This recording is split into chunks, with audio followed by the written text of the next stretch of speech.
am a veteran. I'm also an Army brat. I grew up in the military. My father served in the Army for 33 years. And I was seeing veterans come into court on our docket for homeless persons. And so one day after a docket for homeless persons, I just talked to the state attorney, the public defender, and the service providers. And I said, why don't we start a veterans docket?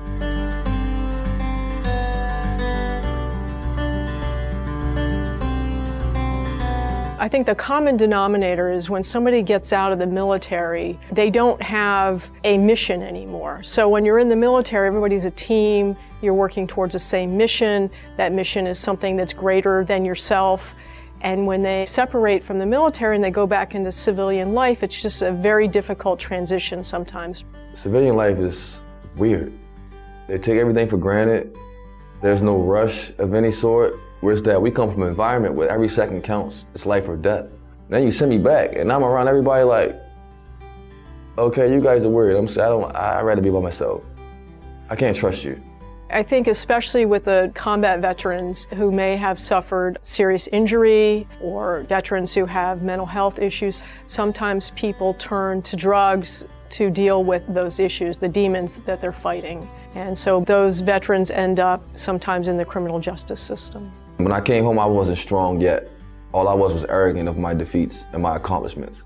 And that left room for someone to get in my ear and help me make foolish decisions.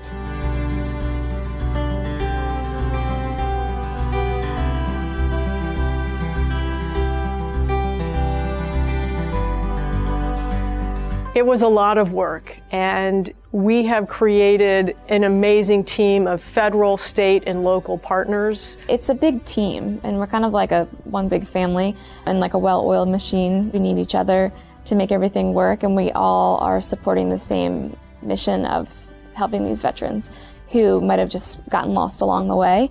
As long as the veteran treatment courts have been around, the mentor program has been a part of it. It's a program that entails veterans volunteering their time and energy to be mentors to the participants going through the Veterans Treatment Court. They act as kind of a battle buddy and just kind of be there as a support system for the veterans. They know what it's like to transition from civilian life. They know what it's like to serve. They know what it's like to deal with the difficulties that come with all of that. They sit down with them before they go before the judge each week. And then when they go up before the judge, they stand next to them so that the veterans going through this program know that they're not ever really alone in this fight.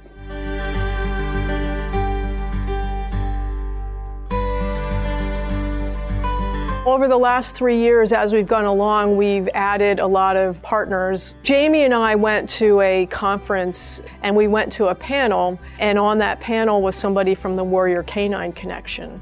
And so as soon as the panel ended, Jamie and I rushed up to talk to the person because we were very interested in partnering with them to bring the dogs into our program to help the veterans. It's a dual relationship, so they're having people provide a service to these dogs who are eventually going to be matched with wounded warriors who need a service dog or a therapy dog for their family. And they're also receiving a therapeutic benefit.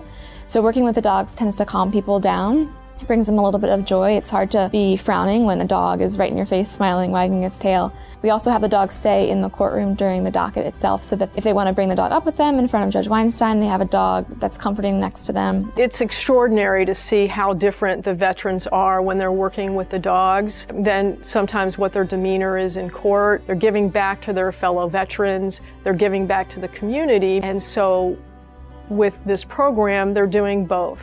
It's helping them and it's helping veterans. It showed me that there's people that will help you. I didn't know that there was this much help available for me until I came here. When I got in this courtroom, it was a refresh of, son, it's not over, you have a life. And that's the grace of this program, that gap from service to home to employment. This program grabs us up by our bootlaces and helps us back on our feet. So we give out dog tags, challenge coins, gift cards. So I do a lot of that. We try to foster a really supportive environment. So we see that after a couple of dockets, or even them observing a docket, they see that it's a team effort. Everyone is for them, not against them. And it becomes this comforting, supportive family almost because they do see that everyone is behind them. The Veterans Treatment Court is the most rewarding thing I have done as a judge. And I love watching the veterans commit to this program and to see their improvement. It's challenging, and when they graduate It is so rewarding for me. I'm so proud of the progress that they have made. They're changing their lives, and we are helping them change their lives.